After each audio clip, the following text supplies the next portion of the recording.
Magandang araw po sa inyong lahat. Ang kwentong inyong mapapakinggan ay tungkol sa binatang barumbado na si Baron na nais patunayan sa lahat na siya ang pinakamalakas at matapang sa kanilang baryo. Hanggang isang matandang lalaki ang pinagkalooban siya ng mutya at kapa ng tigre na nagbigay ng kakaibang lakas at bangis kay Baron sa pakikipaglaban. Ngunit isang mabigat na tungkulin ang kakambal ng mutya at kapa, at yun ay ang protektahan ang kanilang baryo laban sa mga aswang. Gagamitin nga ba ni Baron ang mutya at kapa ng tigre sa kabutihan, o gagamitin niya ang mga ito para mas mapatunayan niya sa lahat na siya ang pinakamalakas? Ngunit bago po ang lahat, mga idol, huwag po nating kalimutang mag-subscribe at i-hit ang notification bell sa aking YouTube channel na The Voice Addict at Apong Isaak para sa mas marami pang makapigil hiningang kwentong aswang at katatakutan mula sa mundo ng kababalaghan. Umpisahan na po natin ang kwento.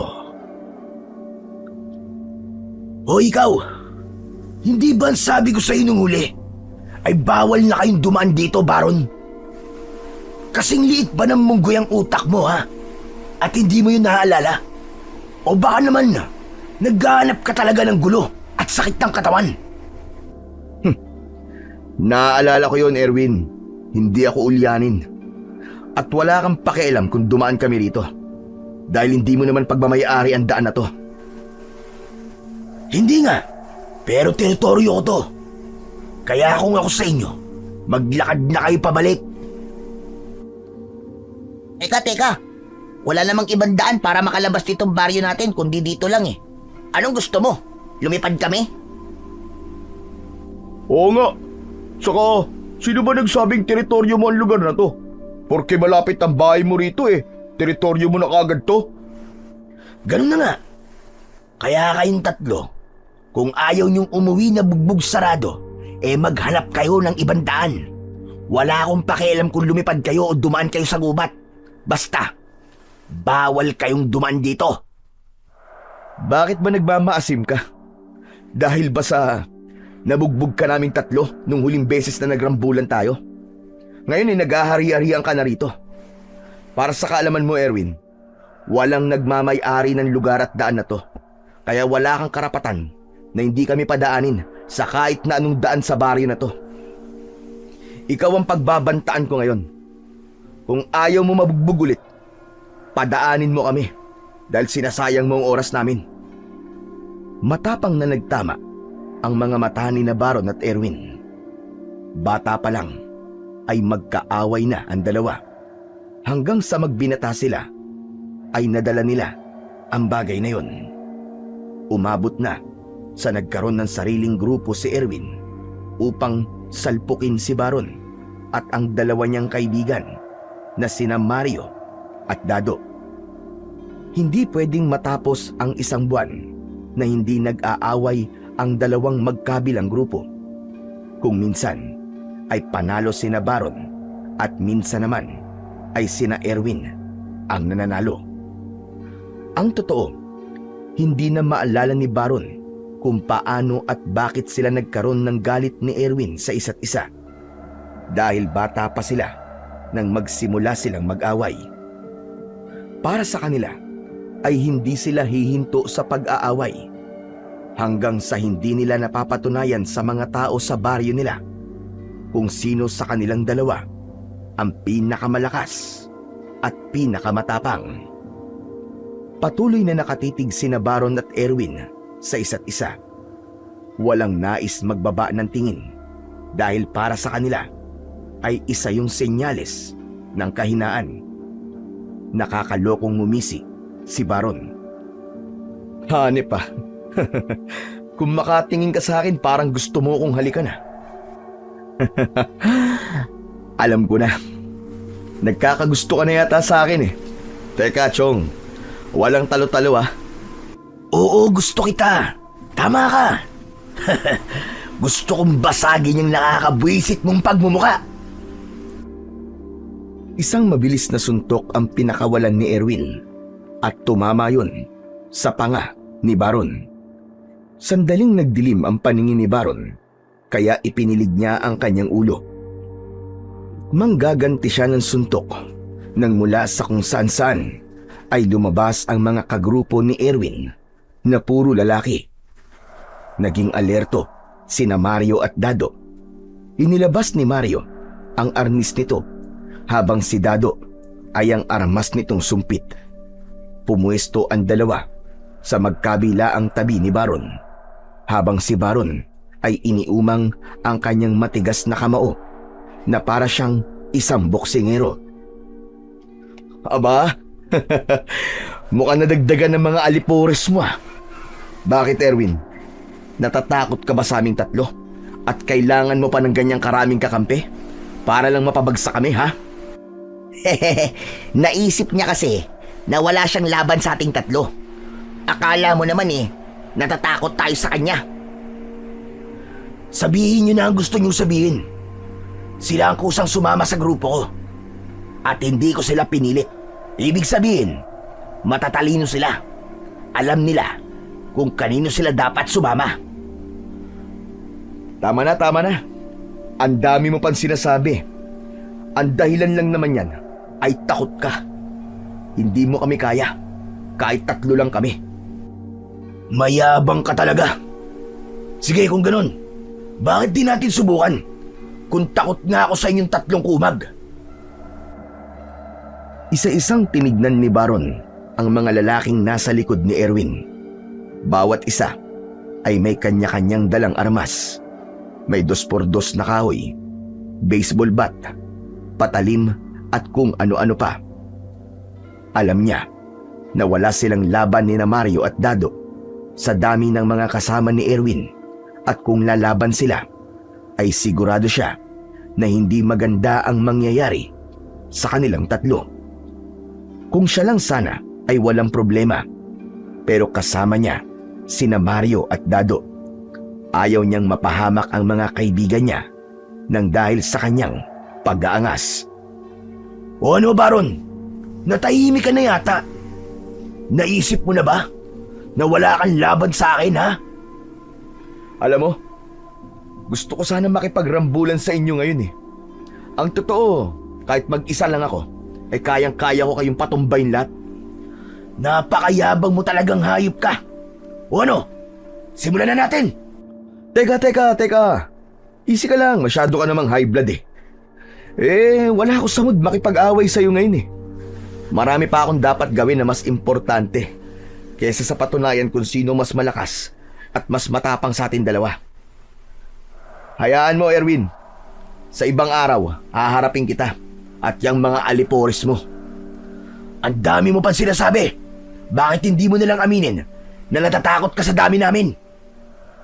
Kilala mo ko, Erwin. Wala akong kinatatakutan. Maghintay ka lang at haharapin kita kapag nasa mood na ako makipag-away. Ang gawin mo ay maghanda ka at magpalakas. Kung gusto mo, magdagdag ka pa ng mga alipores mo para mas marami kayo eh. Baka sa ganung paraan ay magkaroon na kayo ng tsansang manalo sa aming tatlo. Umiim ang bagang ni Erwin.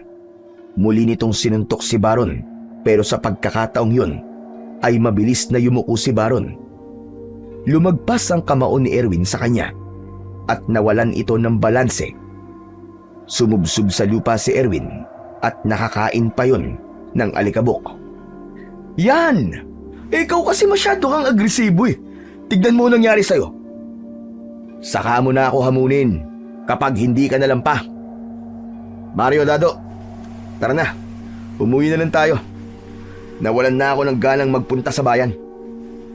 Nauna nang naglakad, paalis si Baron at agad na sumunod sa kanya sina Mario at Dado.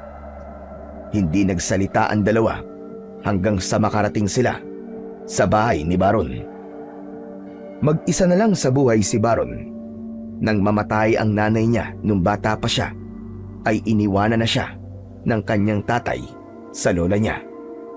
Halos 3 taon nang patay ang lola niya, kaya wala na siyang inaasahan, kundi ang kanyang sarili. Naupo si Baron sa mahabang upuan na nasa ilalim ng mayabong na puno ng santol sa harapan ng kanyang kubo, habang sina Mario at Dado naman ay nakatayo sa harapan niya. Tol, bakit naman umatras ka kay Erwin kanina? Sa ginawa mo, parang inamin mo na rin sa kanya. Natakot tayo sa kanya. Oo nga naman, Baron.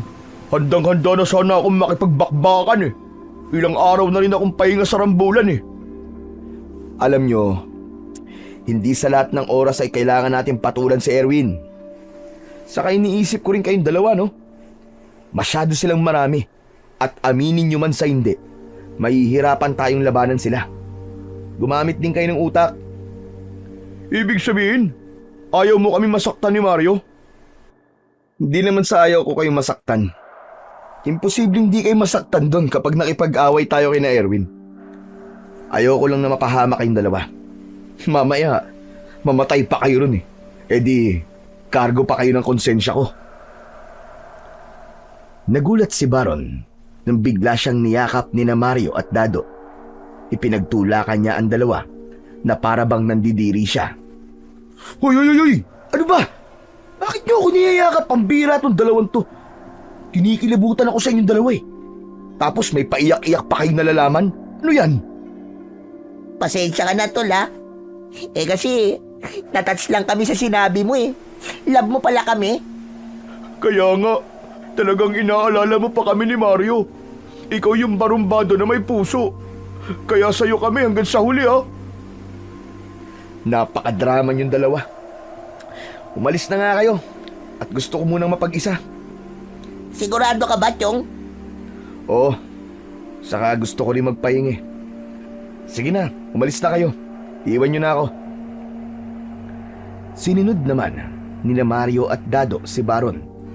Pagkaalis ng dalawa ay napangiti si Baron nang maalala kung paanong nabuo ang matibay na pagkakaibigan nilang tatlo. Nung kabataan pa nila, si Dado ay palaging inaapi ng grupo nina Erwin na kilalang siga sa baryo. Isang araw, muntik na itong mapahamak ng saktan at bugbugin ito nina Erwin. Pero dumating bigla si Baron at walang takot niyang hinarap ang grupo nina Erwin. Pinagtanggol niya si Dado hanggang sa nagtakbuhan ang mga kalaban. Doon nagsimula ang pagkakaibigan nilang dalawa. Si Mario naman ay pinsan ni Dado na madalas nitong nakakasama. Dahil sa ginawang pagtulong ni Baron kay Dado, ay nakilala rin siya ni Mario at doon na nabuo ang kanilang samahan. Simula noon ay palagi nang magkakasama ang tatlo. Magkakasama sila sa inuman, gala at maging sa mga gulo.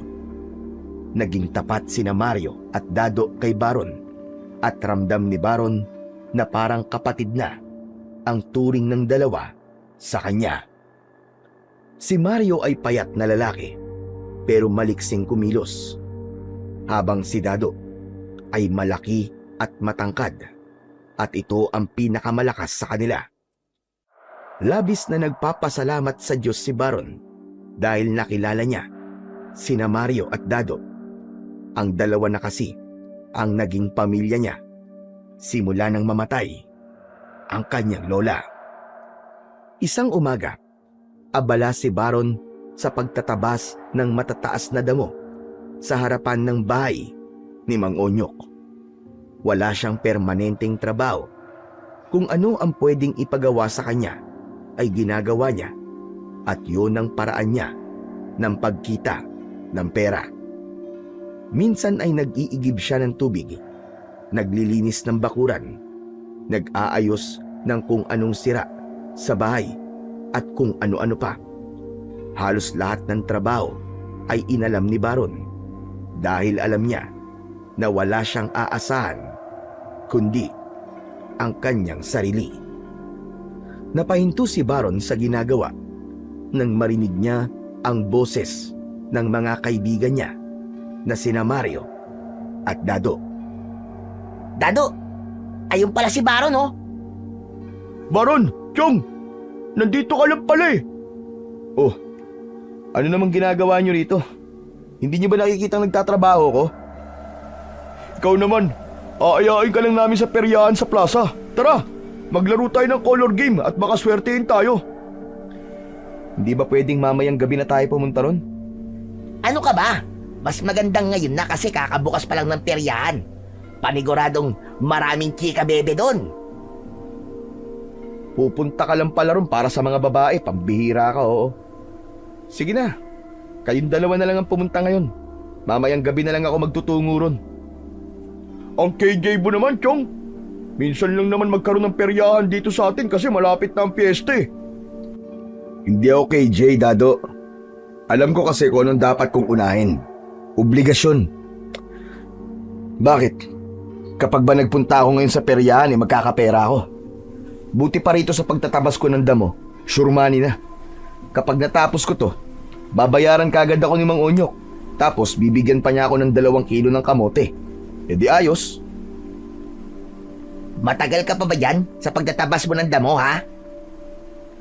Matagal pa. Hanggang dun sa likod gagapasin ko eh. Ewan ko ba rito kay Mang Onyok kung bakit pinabayaan ng ganito ang mga damo rito. Pero ayos lang naman kasi dahil sa pagpapabayaan niya, meron ako naging trabaho, di ba? Ang mabuti pa siguro tulungan ka na lang namin para mabilis kang matapos dito. Ano? Hindi ba katatapos lang natin magakot ng nyog? Pagod pa ako, Mario eh. Ang sakit pa nga ng likod ko hanggang ngayon eh. Ikaw puro ka talaga reklamo, Dado. Para nga mabilis na matapos si Baron tapos makakapunta na agad tayo sa peryahan, di ba? Hindi na kailangan, Mario. Trabaho ko to. Saka mukhang mas kailangan yung dalawa ng pahinga. Sige na, okay lang ako rito. Mamayang gabi na lang tayo magpunta sa perya. Ay nako, sige na nga. Basta dadaanan ka namin mamaya sa bahay mo ah. Oo, hihintayin ko kayo. Aalis na kami. Magkita na lang tayo mamayang gabi. Nang umalis na sina Mario at Dado, ay pinagpatuloy na ni Baron ang kanyang ginagawa. Napagtanto niya na malapit na pala ang piyesta sa baryo nila at magaganap na yun sa susunod na linggo. Kung ang ibang tao ay masaya sa paparating na piyesta, si Baron naman ay hindi. Simula nang mamatay ang lola niya, ay hindi na siya naghahanda tuwing may okasyon. Hindi kagaya nung buhay pa ang kanyang lola na kahit pansit at tinapay ay meron sila tuwing may mga espesyal na araw, gaya ng fiesta. Pagkatapos magtabas, ay binayaran na si Baron ni Mang Onyok. Bukod doon, ay binigyan pa siya nito ng napakaraming kamote. Malaking bagay na yon sa kanya dahil maaari niyang ilaga ang kamote at kainin. Pag-uwi ni Baron sa bahay, ay naligo muna siya at nagpalit ng malinis na damit. Nagpahinga siya pagkatapos dahil doon na niya naramdaman ang pagod sa ginawa niyang pagtatabas ng damo kanina. Mabilis na nakatulog si Baron. Naging napakatagal ng pagtulog niya dahil madilim nang magising siya. Sakto na paggising niya ay nakarinig naman siya ng malakas na pagkatok sa pinto. Tol! Tol, nandito na kami! Tara na sa peryahan! Nako Mario, mukhang tulog pa siya. Tignan mo at walang bukas na ilaw sa loob ng bahay niyo. Pupungas-pungas na bumangon si Baron at binuksan niya ang pinto. Ayos ah, mukhang napasarap yata ang tulog mo ah. Halatang bagong gising ka lang eh. O ano, tara na, punta na tayo sa peryahan. Ang dami ng tao na nagpupunta doon ngayon eh. Sandali, maghihilamos lang ako at magtututbrush. Hintayin nyo na lang ako dyan sa labas. Bilisan mo, Tol. Excited na ako maglaro ng color game eh. Matapos maghilamos at magtutbrush, ay sumama na si Baron kina Mario at Dado. patungo sa peryahan. Sa totoo lang, ay mas gusto niyang manatili sa bahay upang makapagpahinga ng mas mahaba. Pero gusto rin niyang pagbigyan ang mga kaibigan niya sa gustong gawin ng mga ito. Pagdating sa peryahan, ay marami-rami na ang mga taong naroon. Walang mga rides, pero marami ang mga laro at mga nagtitinda ng pagkain. Bumili ng tinapay na may palaman na hotdog si Baron dahil hindi pa siya kumakain simula nang nakatulog siya kanina. Habang naglalaro ng color game sina Mario at Dado, ay nanonood lang si Baron. Ayaw niya kasing gastusin ang perang kinita at pinagpagura niya sa ganong klase ng sugal. Natawa na lang si Baron nang kahit isang beses ay hindi man lang tumama sa color game ang mga kaibigan niya. Uy, kayong dalawa. Tama na nga yan. Tama na yan. Mukhang hindi pabor sa inyo ang gabing to eh. Sandali lang, Tol, sandali lang. Babawi lang kami, mananalo rin to. Oo nga naman. Isang taya na lang, tol. Anak ng tutyang naman oh. Ano ba? Huwag niyo nang gusto yung bumawi, tama na. Mas marami pa ang talo niyo kaysa sa panalo eh. Mamaya maubos pa ang pera nyo eh. Ang mabuti pa maghanap na lang tayo ng pwedeng kainin dito. At kulang pa sa akin yung tinapay na binili ko kanina eh. Nagugutom pa ako. Teka lang, promise. Isang taya na lang. Tapos titigil na kami. Ay nako. Bahala kayo sa buhay nyo. Basta pinagsabihan ko na kayo ah. Naglakad palayo si Baron, kina Mario at Dado upang maghanap ng murang pagkain na pwede niyang bilhin.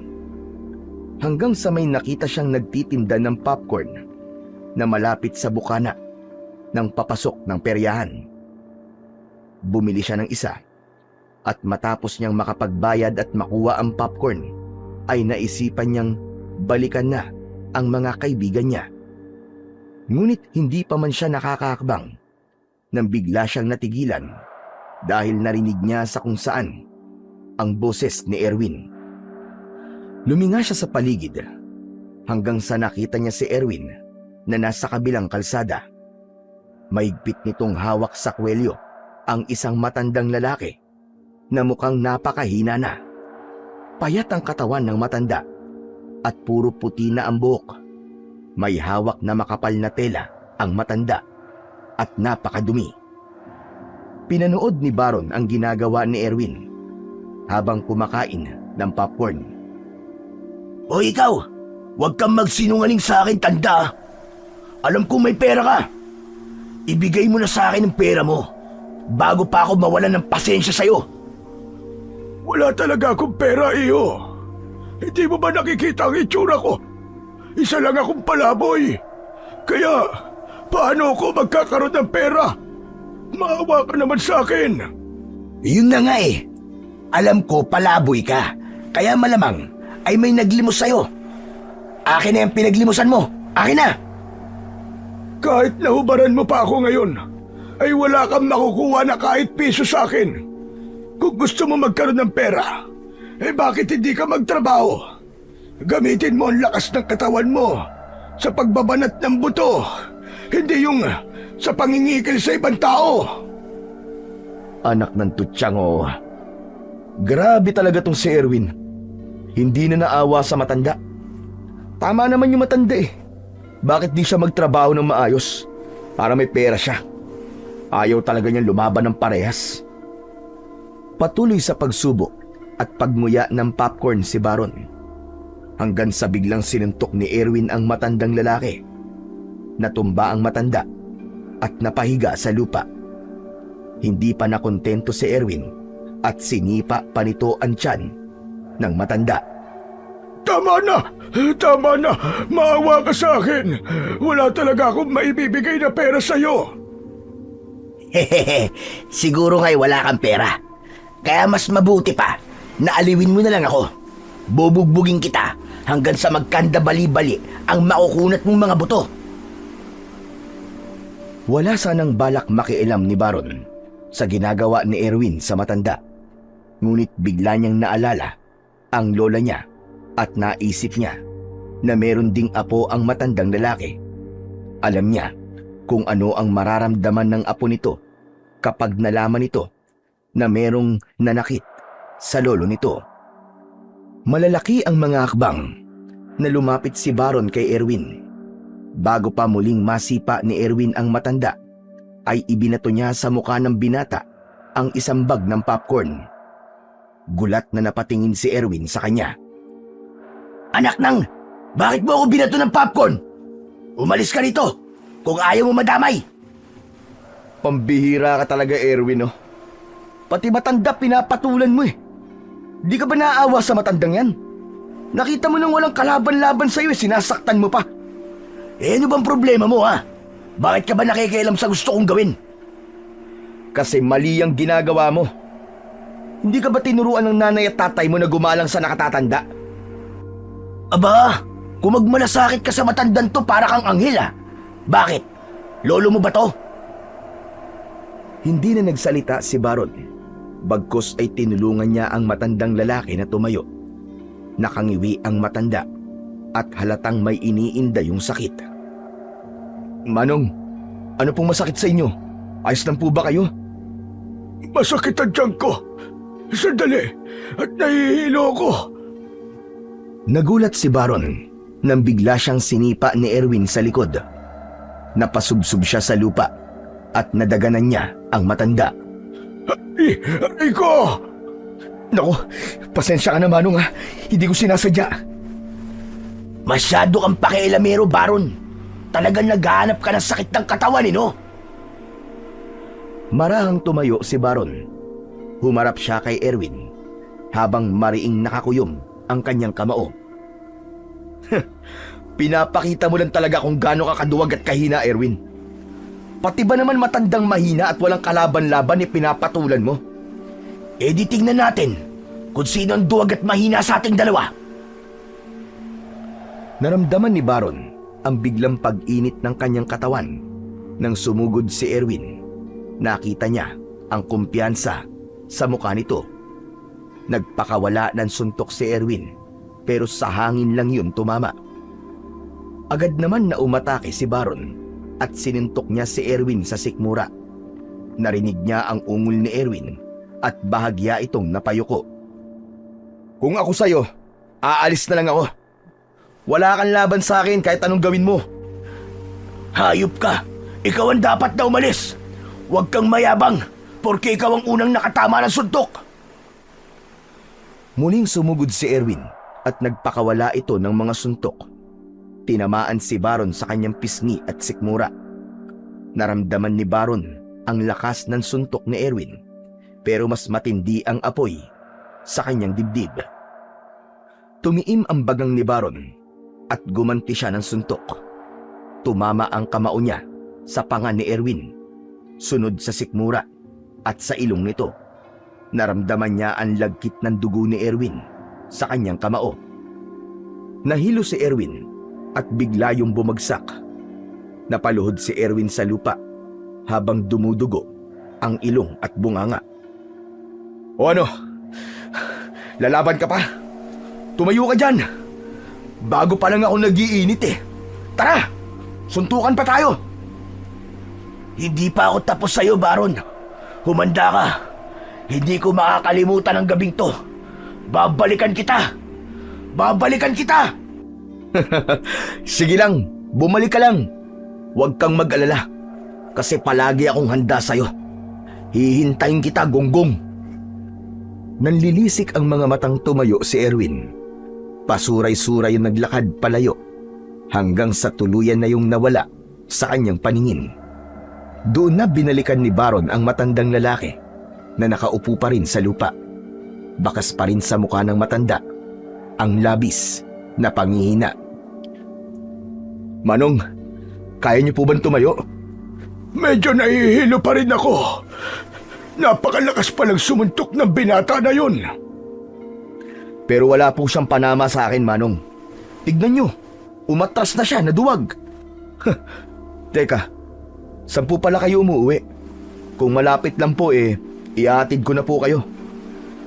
Sa San Telpin pa ako umuwi.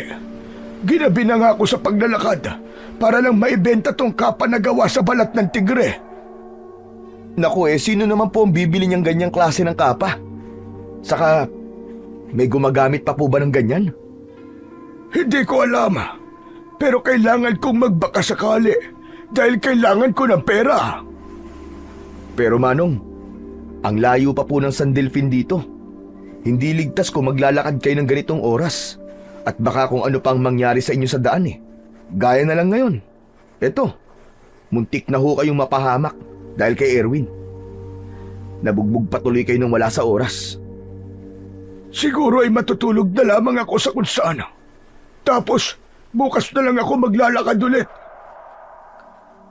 Pinagmasdan ni Baron ang marahang pagtayo ng matandang lalaki.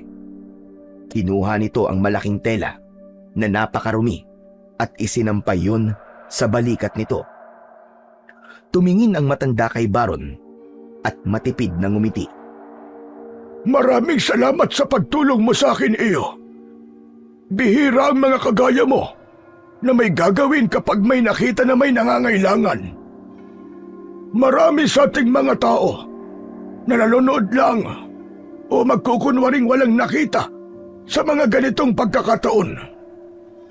Nagsimula ng maglakad ang matandang lalaki. Paika-ikayon sa paglalakad. May awang humaplos sa puso ni Baron. Kilala siyang barumbado sa baryo nila. Pero pagdating sa matatanda, ay sadyang malambot ang kanyang puso. Kaya isang ideya ang biglang pumasok sa isip niya. Hinabol ni Baron ang matandang lalaki at humarang siya sa nilalakaran nito. Manong, sandali lang po. Manong, delikado rin po kung dito kayo sa labas matutulog Ang mabuti pa po, sa bahay na lang po kayo magpalipas ng gabi. Tapos, bukas ng umaga, ay pwede na po kayong umalis para makauwi na po sa San Delfin. Aba, totoo ba yung alok mo na yan sa akin, iyo? Pero, wala akong ibabayad sa'yo. Manong, hindi ko po kayo sisingilin. Total, tinulungan ko na kayo kay Erwin kanina. Lulubos-lubusin ko na. Kaya, sige na ho. Sa bahay na lang po kayo matulog ngayong gabi. Baka po kasi may mangyari pang masama sa inyo Hindi yun kakayanin ng konsensya ko. Pero iyo, sigurado ka ba sa sinasabi mo? Hindi mo ko kilala. Paano pala kung isa akong masamang tao? Manong, hindi naman po kayo masamang tao Mukha naman po kayo mabait. Saka kung may gagawin kayong masama, konsensya nyo na lang po ang bahala sa inyo. Tinulungan ko na nga po kayo tapos gagawan nyo pa ako ng masama. Kayo po ang bahala kung gusto nyo. Sige, pumapayag na ako. Maraming salamat pala sa'yo. Ay, sadali lang. Ano nga pala ang pangalan mo? Baron. Ako po si Baron. Ako naman si Pedro. O siya, tara na po sa bahay, Mang Pedro. Para makapagpahinga na po kayo. Ngumiti ng malaki si Mang Pedro. Inalalayan ito ni Baron sa paglalakad dahil ramdam niya na nanghihina pa rin ito dahil sa natanggap nitong suntok at sipa mula kay Erwin. Nang sandaling yon ay nawala na sa isip ni Baron ang mga kaibigan niyang sina Mario at Dado na nasa peryahan pa rin. Ang tanging nasa utak niya kasi ay ang matulungan si Mang Pedro sa paraang alam niya at kaya niya. Nang makarating na si Baron sa bahay niya, ay agad niyang pinapasok doon si Mang Pedro. Sinindihan niya ang gasera at naglatag na siya ng banig. Ipinatong ng matanda ang dala nito sa ibabaw ng lamesa. Manong, pasensya na po kayo kung magkatabi po tayo matutulog Isa lang po kasi ang banig ko rito Walang problema sa akin yun. Huwag ka mag-alala. At hindi naman ako naghihilik, kaya magiging maimbing ang tulog mo. Pero iyo, wala ka bang kasama rito sa bahay mo? Wala po. 3 taon na rin po siguro na mag-isa ako rito. Namatay na po kasi ang lola ko. Ganun ba? Ikinalulungkot kong marinig yan. Kaya nga po hindi ako nagdalawang isip na tulungan kayo. Kasi Naaalala ko po si Lola sa inyo eh. Naisip ko po na paano kung si Lola pong nasa kalagayan nyo. Napakaswerte ng lola mo dahil nagkaroon siya ng napakabait na apo na kagaya mo, Baron. Hindi nga po eh. Puro sakit lang po sa ulo ang nakukuha ng lola ko sa akin. Mahilig po kasi ako makipag-away kaya madalas na pinapatawag si Lola sa barangay. Ganun ba? Pero nakikita ko ang kabutihan sa puso mo. Kailangan mo lang sigurong mapagtanto na walang magandang maidudulot sa'yo ang madalas na pakikipag-away. Ang mabuti pa po siguro eh, matulog na po tayo. Medyo inaantok na rin po ako eh. Mabuti pa nga. Maraming salamat pala ulit sa pagtulong mo sa akin, Baron. Hayaan mo at makakaganti rin ako sa kabutihan mo. Huwag niyo na pong isiping gumante. Masaya po ako na natulungan ko kayo. Hinintay ni Baron na makahiga si Mang Pedro bago niya pinatay ang gasera. Matapos yun ay nahiga na rin siya. Patigilid siyang humiga habang nakatalikod kay Mang Pedro. Pumikit na siya at kampante siyang natulog dahil malakas ang pakiramdam niya na mapagkakatiwalaan naman ang matandang pinatuloy niya sa kanyang bahay. Tanghali na nang magising si Baron kinabukasan. Nagunat siya habang nakahiga at pagtingin niya sa tabi niya ay napakunot siya sapagkat wala na ron ang matanda na si Mang Pedro. Inisip niya na baka lumabas lang ang matanda kaya dumungaw siya sa bintana pero hindi niya pa rin ito nakita doon. Saan na kaya nagpunta si Mang Pedro? Umalis siya habang tulog ako? Nakita ni Baron ang kapa na dala ni Mang Pedro. Nakapatong pa rin yun sa ibabaw ng maliit niyang lamesa. Oh, bakit nandito pa to? Naku, nakalimutan pa yata to ni Mang Pedro. Pero hindi bale. Dito muna tong kapa niya. Sigurado ako na babalikan niya to. Nagpabaga na ng uling si Baron sa kanyang lutuan. Nagsalang na siya ng tubig na may mga kamote dahil yun ang kanyang kakainin para sa almusal. Habang hinihintay niyang maluto ang kamote, ay biglang pumasok sa kubo niya si Mario. Ayos ah. Ang aga mo naman yatang pumunta rito. Huwag mong sabihin na makikipag-away tayo sa ganito kaaga. Sandali lang at hindi pa ako nakakapag-almusal. Pag-almusalin mo muna ako. Ano ba nangyari sa'yo kagabi at bigla ka na lamang nawala? Hinalap ka namin ni Dado sa peryahan pero hindi ka na namin nakita. Ay, oo nga pala no.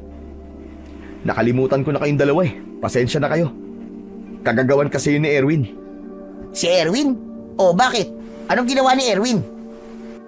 Nagpang-abot kami ni Erwin kagabi sa labas ng plaza. Paano ba naman? Kinikikilam ba naman niya yung kawawang matandang lalaki? Tapos, nang hindi siya binigyan, sinuntok at sinipa niya. Siyempre, tinulungan ko yung matanda. Pero wag ka mag-alala, Mario. Hindi umubra si Erwin sa akin kagabi. Wala na nga siyang nagawa kundi ang umalis eh. Kasi alam niyang hindi siya mananalo sa akin eh. Totoo ba yung sinasabi mo? O gawa-gawa mo lang para hindi kami magalit sa'yo ni Dado? Bakit? Nagdududa ka ba na natalo ko sa suntukan si Erwin? Hindi. Duda ko na may tinulungan ka matandang lalaki. Ikaw? Tutulong? Wow! Imposible, Chong. Wala sa pagkatao mo ang tumulong sa ibang tao. Ah, talaga ba? Ganyan ba ang pagkakakilala mo sa akin? Sandali. Nakikita mo yung malaking tela na nasa lamesa ko. Dala yun ng matandang lalaki. Sa kanya yun. Dito ko nga muna siya pinatulog eh. Kasi malayo pa ang uuwian niya. Nasan yung matandang sinasabi mo? Hindi ko nga alam kung lumabas lang ba siya o umalis na kasi naiwan niya yung tela niya eh. Pagising ko wala na siya. Nako, Chong. Hindi kaya magdanakaw yun? Tinignan mo na ba mga gamit mo? Baka may nawawala. Ano namang nanakawin niya rito? Saka magaan ang pakiramdam ko sa kanya. Kaya sigurado ko na hindi siya masamang tao. Pero sa totoo lang, Tol, nag-alala kami ni Dado sa'yo nung bigla ka na lamang nawala. Akala nga namin nabiktima ka na ng aswang eh. Ano? Anong aswang sinasabi mo? Chong, narinig kasi namin yung pinag-uusapan ng mga tao kagabi sa peryahan. Ang sabi nila, Chong, ay meron daw na umaataking mga aswang sa kabilang baryo. Aba, hindi lang mga hayop ang binibiktima, kundi pati mga tao. Ang sabi pa nga nung isang babae, may mga napatay na yung mga aswang. Kaya nakakatakot na palang gumala tuwing gabi, Chong. Pambira. At talagang naniwala ka kagad sa mga narinig nyo ni Dado. Mario, napakatagal na nating nakatira sa baryong to at kahit dulo ng daliri ng aswang ay wala tayong nakita. Saka, sa kabilang baryo naman sila umaatake. Kaya anong kinakatakot mo? Kahit na pa sa kabilang baryo eh. Aba, napakalapit lang nun dito sa atin, no? Paano kung isunod na nila tong baryo natin? Buti sana kung uubra sa kanila ang sumpit at arnis namin ni Dado eh. Sus, masyado mo lang tinatakot ang sarili mo. O sige na, umalis ka na at mag-aalmusal na ako. Mukhang kumukulo na yung isinalang kong kamote. Gutom na rin ako eh. O sige, uuwi na muna ako. Pero tol, sinasabi ko sa'yo ha, mag-iingat ka. Bakit na naman? Dahil sa aswang? Bukod sa aswang, tol, mag-ingat ka rin kay Erwin. Hindi ba sabi mo eh, natalo mo siya kagabi sa suntukan? Hindi malabog gumanti ang mokong na yun sa'yo. Wala akong pakialam sa kanya, Chong. Kahit isama pa niya lahat ng alipores niya, ay kayang-kaya ko silang patumbahin. O sige na, umalis ka na para makakain na ako. Muling nagpaalam si Mario kay Baron bago yung tuluyang umalis. Nang naluto na ang nilagang kamote, ay nagtimpla na ng kape si Baron. Inalis niya ang kapa na nasa ibabaw ng lamesa at inilagay niya yun sa sahig na kawayan. Habang mag-isang kumakain, ay hindi napigilan ni Baron na manakanakang tignan ang makapal na tela ni Mang Pedro. Hindi niya maintindihan, pero tila may kung anong enerhiya ang humihila sa kanya upang tignan niya yon. Matapos na hugasan ang mga pinagkainan, ay biglang naisip ni Baron ang babala ni Mario kanina. Napagtanto niya na tama si Mario. Hindi malabong rumesbak si Erwin sa kanya dahil sa nangyari kagabi. Tama si Mario. Kailangan ko mag-ingat. Baka umatake nga si Erwin kapag hindi ako handa. Kilala ko pa naman ang kumag na yon. Hindi siya patas lumaban. Sa gitna ng pag-iisip ni Baron, ay muli niyang nasulyapan ang kapang naiwan ni Mang Pedro. Nilapitan niya yon at kinuha. Tinignan niya yon ng mabuti at inamoy. Anak ng... Ano ba to? Amoy alimuom, napakabaho. Parang kulob na utot ang amoy ah. Tapos napakadumi pa. Tapos ang sabi niya binibenta niya to. Anak ng tutsang. Sino naman kaya ang bibili ng kapang to kung ganito to kabaho at kadumi? Napailing si Baron at naalala niya ang mukha ng matanda na si Mang Pedro. Kagabi ay nakita niya kung gaano kagusto ng naturang matanda ang kumita ng pera. Kaya naisip niya na muli itong tulungan upang madaling maibenta ang tinitinda nitong kapa. Nagtungo si Baron sa likod ng kanyang kubo. Dala ang kapa. Inilagay niya yon sa batya at nilagyan niya yon ng tubig na mula sa balon. Binanlawan niya yon ng paulit-ulit hanggang sa nabawasan ang nakakapit doong dumi. Matapos yun ay ibinabad niya yon sa sabon at maingat niya yung kinuskus gamit ang brush. Kailangan na hindi ko masyadong diinan ng pagkuskus dito. Gawa nga pala to sa balat ng tigre. Baka masira to kung masyado kong pepwersay ng pagkuskus dito. Naging matyaga si Baron sa pagkuskus sa napakaruming kapa. Makalipas ang ilang sandali, ay tuluyan na yung naging malinis. Muli niya yung binanlawan ng maraming beses at nang isampay niya yon ay napangiti siya sapagkat nakita niya ang napakagandang disenyo ng kapa. Hindi nakakaduda na gawa talaga yon sa tunay na balat ng isang tigre dahil sa matingkad nung kulay na kahil na sinamahan ng mga kulay itim na pahaba. Ayos! Kapag natuyo ka na at binalikan ka na ni Mang Pedro, sigurado ko na maibebenta ka na niya dahil malinis at mabango ka na. Iiwanan na sana ni Baron ang kapa nang biglang may nalaglag na kung anong bagay mula roon.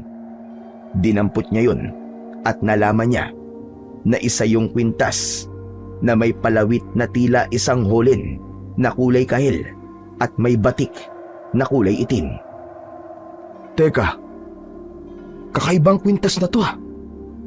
Kasama ba to sa binibenta ni Mang Pedro? Ba't di ko nakita kanina habang nilalaban ko? Baka nakaipit. Dahil walang makakasagot sa tanong ni Baron, ay naisipan niyang itago na lamang ang kakaibang kwintas. Umasa siya na isang araw ay babalik si Mang Pedro sa bahay niya upang kunin ang mga gamit na naiwanan nito roon. Hindi nagkamali si Baron dahil pagsapit ng hapon ay kumatok si Mang Pedro sa pinto ng kanyang kubo.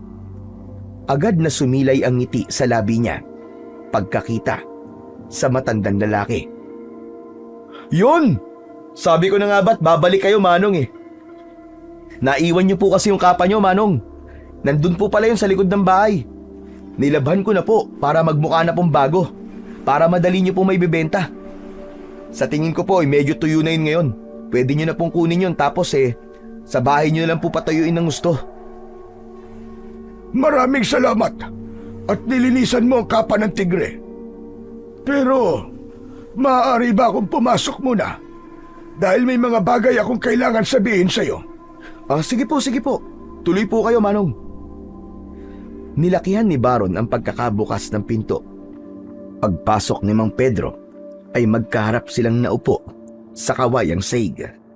Napansin ni Baron na sobrang seryoso ng muka ni Mang Pedro, kaya napuno siya ng kuryosidad kung ano ang sasabihin nito sa kanya. Mang Pedro, ano po palang sasabihin niyo sa akin? Parang seryoso po yan ah. Tama ka. Seryoso nga ang bagay na to. Baron, ang totoo ay sinadya kong iwanan ng mutya at kapa ng tigre nang umalis ako rito kanina. Ang tinutukoy niyo po bang mutya yung kwintas? Oo, yun nga ay mutya ng tigre. Iniwan ko yon dahil nung una ay naisip ko na matutuklasan mo kung para saan ang dalawang bagay na yon. Ngunit napagtanto ko na wala ka palang karanasan sa paggamit ng mutya at mga bagay na may kakaibang kapangyarihan. Kaya ako'y bumalik rito upang ipaalam sa iyo kung ano ang kayang gawin ng mutya at kapa ng tigre. Teka, sandali lang po, Manong. Medyo naguguluhan po ako eh. Ang sabi niyo po ay sinadya niyong iwanan ang mutya at kapa ng tigre dito? Pero bakit to? Dahil nakita ko sa aking panaginip na dadanak ang dugo sa baryong ito nang dahil sa mga aswang. Ang totoo ay hindi ko ibinibenta ang mutya at kapa ng tigre, kundi naghahanap talaga ako ng isang tao na karapat-dapat na maging bagong tagapangalaga ng mga yon. At ikaw, Baron, ikaw ang napili ko. Nakita ko sa iyo ang katangian ng isang bayani at taong may mabuting kalooban. Ako? May mabuting kalooban? Nagpapatawa ka ba, Manong? Nakalimutan niyo na po ba yung sinabi ko na mahilig po ako makipag-away? Abay, barumbado po ako. Hindi ko yun nakakalimutan. Ngunit hindi ang bagay na yon ang nagiging definisyon para masabi na masama kang tao.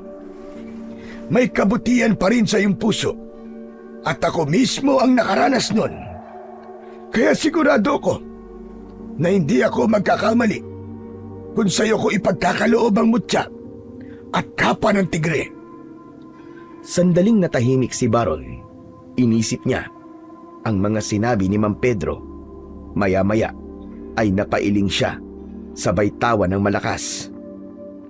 Aba, anong nakakatawa, Baron? Alam ko na. Pinagtitripan niyo ako, Manong, ha? Siguro gusto niyong malaman kung maniniwala ba ako sa mga sasabihin niyo. Oo na, muntik na akong maniwala, Mang Pedro. Ang mabuti pa po kunin niyo na po ang kapa niyo. Baka kasi mamaya abutin pa kayo uli ng dilim. Paniguradong mahihirapan na naman kayong makauwi niyan. Iniisip mo ba na nagbibiro lang ako, Baron? Ano pa nga ba? Napaka-imposible naman po kasi na sinasabi nyo na may kapangyarihan yung mutya at yung kapa ng tigre. Aba, malabo po yun. Ang mutya at kapa ng tigre ay ipinamana pa sa akin ng tatay kong namayapa na. Nasa linya lang aming pamilya ang pagiging antingero at manunugis ng mga aswang. Ang kaalaman namin sa paggamit ng mutya at agimat ang ginagamit namin sa pakikipaglaban sa mga aswang. At isa ang mutya at kapa ng tigre, ang pinakamalakas na nagamit ko sa pakikipaglaban sa mga nilalang, na gaya ng aswang.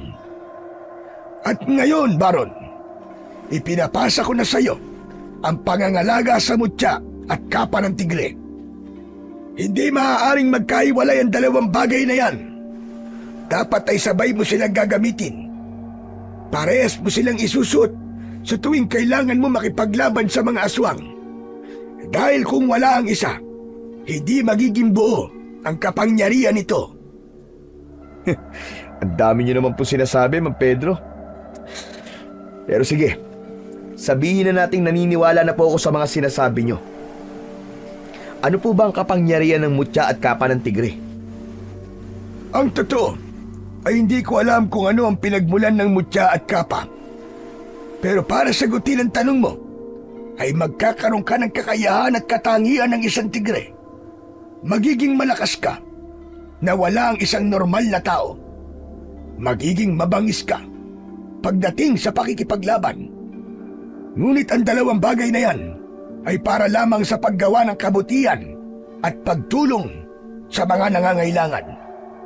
Hindi mo to maaaring gamitin sa pansarili mong interes. Kung ganun, sa pakikipaglaban lang po sa mga aswang magagamit ang mutya at kapa? Ganun na nga, Baron.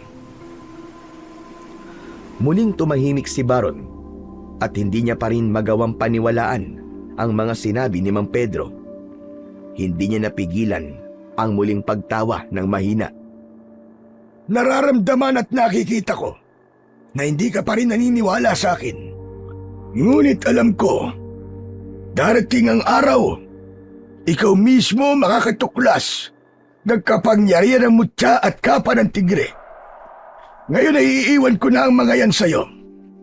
Tandaan mo na dapat ay parehas mo silang suot sa iyong katawan. Magpapaalam na ako sa'yo. Naway gabayan ka ng nasa itaas para sa pagliligtas sa iyong baryo sa sandaling mangyari ng nakita ko sa aking panaginip. Mabilis na tumayo si Mang Pedro.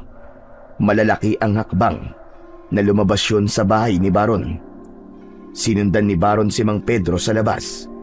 Tinawag niya ito at humarap ang matanda sa kanya. Sandali lang po, Mang Pedro! Bakit? May katanungan ka pa ba? Wala naman po, kaya lang baka po pwedeng dalhin niyo na po ang kwintas at kapa. Pasensya na po. Hindi ko po kasi yun kailangan. Maniwala ka sa akin. Maaaring hindi mo ito kailangan, pero kailangan ito ng inyong baryo. Palagi mong tandaan ang nakita ko sa akin panaginip. Dadanak ang dugo sa baryong ito, at ang tanging paraan upang maiwasan yung mangyari ay kung gagamitin mo ang mutya at kapa ng tigre. Tumalikod ng muli si Mang Pedro. Sa pagkakataong yun, ay hindi na ito pinigilan pa ni Baron. Pinagmasdan na lamang niya ang papalayong matandang lalaki hanggang sa tuluyan na yung naglao sa kanyang paningin.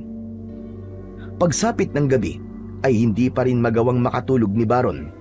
Nakaupo siya sa isang sulok ng kanyang kubo habang nakatingin siya sa kapa na nasa ibabaw ng lamesa, habang ang kwintas na may palawit na mutya ng tigre ay nasa kanyang isang kamay.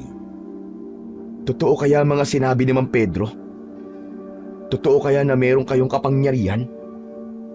Biglang natigilan si Baron nang may narinig siyang malalakas na yabag sa labas ng kanyang bahay. Bago pa siya makapaghanda ay biglang bumukas ang pinto at pumasok si Erwin kasama ang halos 10 lalaki. Mabilis na tumayo si Baron at hinarap si Erwin. Oh, grabe, anong ginagawa niyo rito? Hindi ba kayo marunong kumatok, ha? Hindi ba ang sabi ko sa'yo ay babalikan kita? At ito na ang gabing yon, Baron. Ngayon na kita sisingilin sa ginawa mo sa akin noong nakaraang gabi. Hindi mo ba ako kaya na mag-isa? Kaya nagsama ka pa ng mga alipores mo? Mahina ka talaga eh. Duwag ka, Erwin. Duwag. Sabihin mo na ang gusto mong sabihin. Pero sa gabing to, sisiguraduhin ko na luluhod ka sa harap ko at magmamakaawa ka para buhayin pa kita. Sumenya si Erwin sa mga kasama nito. 2 lalaki ang lumapit kay Baron at sinalubong siya ng mga yon ng malalakas na suntok sa muka at tiyan. Napahandusay siya sa sahig. Pilit niyang tinakpan ang kanyang ulo habang sunod-sunod siyang sinisipa ng mga kasama ni Erwin sa iba't ibang parte ng kanyang katawan. Sa bawat tama ng sipa kay Baron ay naririnig niya ang paghalakhak ni Erwin. Sige lang! Huwag niyong titigilan yan! Ang gusto ko ay gagapang na siya sa lupa at magmamakaawa sa akin! Nanginginig ang katawan ni Baron at mabigat na ang kanyang paghinga. Dumapo ang isa pang sipa sa kanyang tagiliran at halos mawalan na siya ng ulirat. Ngunit sa gitna ng lahat ng yon ay nahawakan niya ang kwintas na may mutya ng tigre na nasa sahig. Mabilis niyang isinuot yun sa kanyang leeg. May kakaibang naramdaman si Baron sa kanyang katawan. Isang pakiramdam na hindi niya kayang ipaliwanag.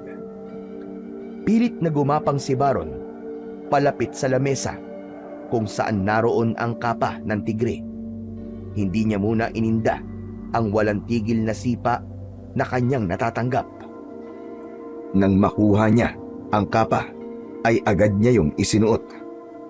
Matapos maisuot ni Baron ang mutya at kapa ng tigre, ay hindi niya na naramdaman ang mga sipa na kanyang natatanggap.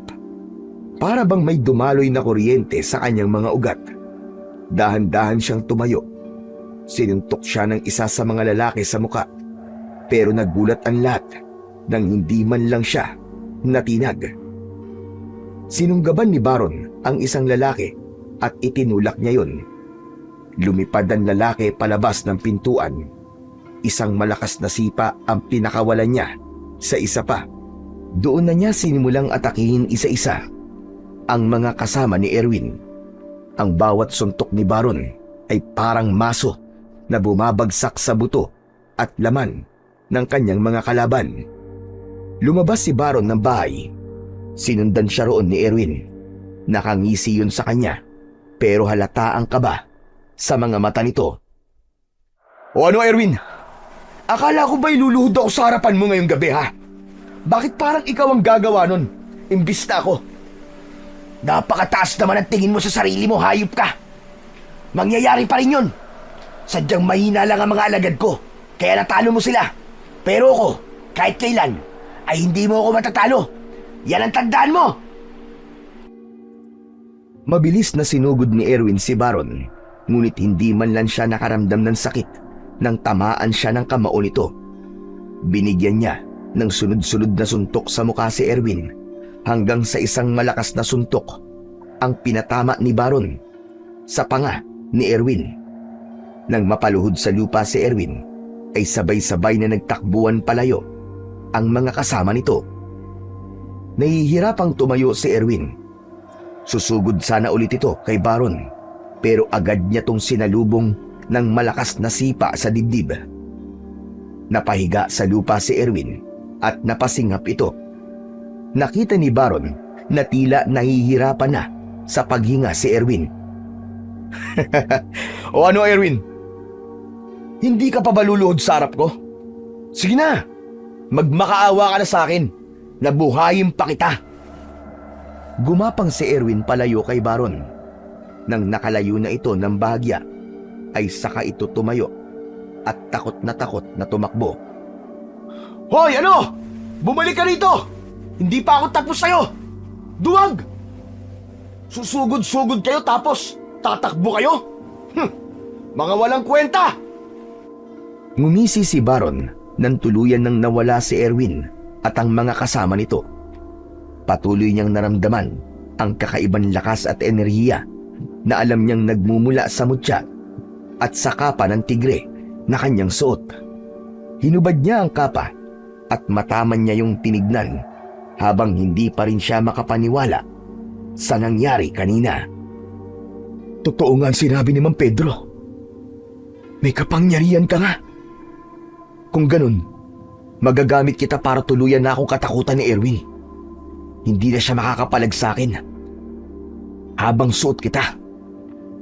Bumalik na si Baron sa loob ng kanyang kubo.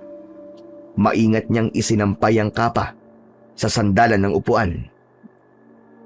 Nang nakahiga na siya, ay hindi pa rin naalis ang malaking ngiti niya sapagkat nasisiguro niya na simula sa araw na yun ay siya na ang ituturing na pinakamalakas sa kanilang baryo. Kinaumagahan, nagising si Baron sa malalakas na pagkatok sa pinto ng bahay niya. Naiinis siyang tumayo dahil nagambala ang kanyang pagtulog. Pagbukas niya ng pinto ay nakita niya sina Mario at Dado. Dire-diretsong pumasok ang dalawa at ang mga yun pa ang nagsarado ng pinto. Pambihira! Ang aga niyo naman mambulahaw. Alam niyo naman na kapag ganitong oras itulog pa ako, di ba? Hindi na kasi namin kayang patagalin pa narinig namin chismis dito sa baryo natin, tol eh. Totoo ba? Na binugbog mo sina Erwin kagabi? At ginawa mo yun nang mag-isa ka lang? Saan niyo naman narinig yan? Sa mga tao rito, halos lahat ay pinag-uusapan ka, Baron na. May mga nakakita sa'yo kagabi na nakipag-away ka kina Erwin at kahit mag-isa ka raw, ay ikaw pa rin ang nanalo. Napatakbo mo daw silang lahat. Totoo yun. Ay nako, alam mo dito talaga sa baryong to, napakabilis talaga ng balita. Pero maganda yan para malaman ng lahat kung sino ang dapat nilang katakutan dito. Pero paano mo nagawa yun, Tol?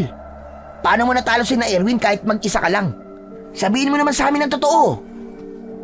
O sige, sasabihin ko sa inyo Pero ipangako nyo na hindi nyo sasabihin sa kahit na sino ang malalaman nyo ngayon sa akin. Oo, hindi promise. Saka kilala mo naman kami, di ba? Kapag sinabi mo sikreto, mananatiling sikreto talaga yon. Takot lang namin sa iyo, Tol. Sandaling tinitigan ni Baron sina Mario at Dado. Dahil alam niyang mapagkakatiwalaan niya ang dalawa, ay nagdesisyon na siyang ipaalam sa mga yon ang dahilan kung bakit siya nanalo sa away nila ni Erwin nung nakaraang gabi. Kinuha ni Baron ang kapa ng tigre at iniladlad niya yon sa harapan ni na Mario at Dado. Teka, ano yan? Maglalatag ka ba at matutulog na tayo? Hindi, Timang. Ito yung maduming kapa na pagmamay-ari ng matandang tinulungan ko. Ibinigay niya to sa akin, kasama ang isang mutya ng tigre. Ang dalawang bagay na yon ang nagbigay sa akin ng kakaibang lakas at bangis sa pakikipaglaban. Kaya natalo ko sina Erwin kagabi. Ano ka mo? Mutya ng tigre? Kapa? Ano ba sinasabi mo, Tol? May sakit ka na ba? Sinabi niyo na sabihin ko ang totoo, di ba? Pero nang sabihin ko, ayaw niyo namang maniwala. Pambihira kayo, oo. Tol, ano ba kasing naitulong ng kapa at mutya na yan sa'yo kagabi? Merong kapangyarihan ng mga to. Hindi ba kayo nakikinig? Sinabi ko nang kapag suot ko ang dalawang to, ay nagkakaroon ako ng lakas at bangis gaya ng sa isang tigre. Kahit nung una hindi nga rin ako makapaniwala eh. Pero nang nabugbog ako ni na Erwin, ay naisip kong subukan kung totoo. Kaya sinuot ko ang mga to. At hindi nga ako binigo ng mutya at kapa ng tigre. Kayo na mismong nakarinig sa mga tao na tinalo ko si na Erwin, di ba? Kahit mag-isa lang ako. Nagkatinginan sina Mario at Dado. Naramdaman ni Baron na duda pa rin ang dalawa sa mga sinabi niya. Kung ayaw niyong maniwala, bahala kayo sa mga buhay niyo. Akala ko ba'y kaibigan ko kayo? Sana alam niyo na hindi ko kaya magsinungaling sa inyong dalawa. Sige na nga, umalis na nga kayo. Istorbo lang kayo eh. Eto naman, ang hilig magpaalis. Hindi ba pwedeng pinoproseso pa ng mga utak namin ang sinasabi mo? Pero kung totoo ang sinasabi mo, Tol, ibig sabihin ay hindi naman nanalo si na Erwin sa atin. Kahit mag-isa ka lang ay kayang-kaya mo silang patumbahin. Kahit isang batalyon pa sila. Hehehe, tama ka dyan, Dado. Tayo na magiging pinakakinatatakutang grupo, hindi lang sa baryo natin, kundi maging sa buong mundo. Pambihira ka. Ang OA naman ng buong mundo. Sapat na sa akin na katakutan tayo ni na Erwin. Alam niyo naman, bata pa lang kami, magkaaway na kaming dalawa. Ngayon may ganito na akong mutya at kapa. Sigurado ko na matatakot na siyang banggain ako ngayon. Masayang nag-appear sina Mario at Dado, habang si Baron ay mas matindi ang kasiyahan ng sandaling yun. Hindi niya inasahan na ang simpleng pagtulong niya sa isang matandang lalaki ang siyang magiging daan upang magkaroon siya ng kakaibang lakas na alam niyang katatakutan ng lahat. Simula noon ay napansin ni Baron ang malaking pagbabago kay Erwin. Sa tuwing nagkakasalubong sila ng daan, ay hindi na makatingin si Erwin ng diretso sa kanya. Lagi itong umiiwas o hindi kaya ay lumilihis ng daan na para bang takot na takot yun kay Baron. Sa mga mata ng mga tao ay malinaw na natalo at napahiya si Erwin, at yun ay naging dahilan upang mas lalo pang umingay ang pangalan ni Baron sa baryo nila. Hindi naman pinalampas ni Baron ang pagkakataong ipagmalaki ang nangyari. Sa bawat inuman at pagkikwentuhan kasama ang mga kabarkada ay palagi niyang ikinikwento kung paano niya tinalo sina Erwin. Yun nga lang, hindi niya ipinapaalam sa iba ang tungkol sa mutya at kapa ng tigre, maliban na lang sa mga kaibigan niya na sina Mario at Dado. Isang madaling araw, galing si Baron sa inuman sa bahay ni na Mario at Dado. Pasuray-suray siyang naglalakad pero hindi maalis ang ngiti sa kanyang labi. Napakasaya niya dahil marami na ang humahanga sa kanya.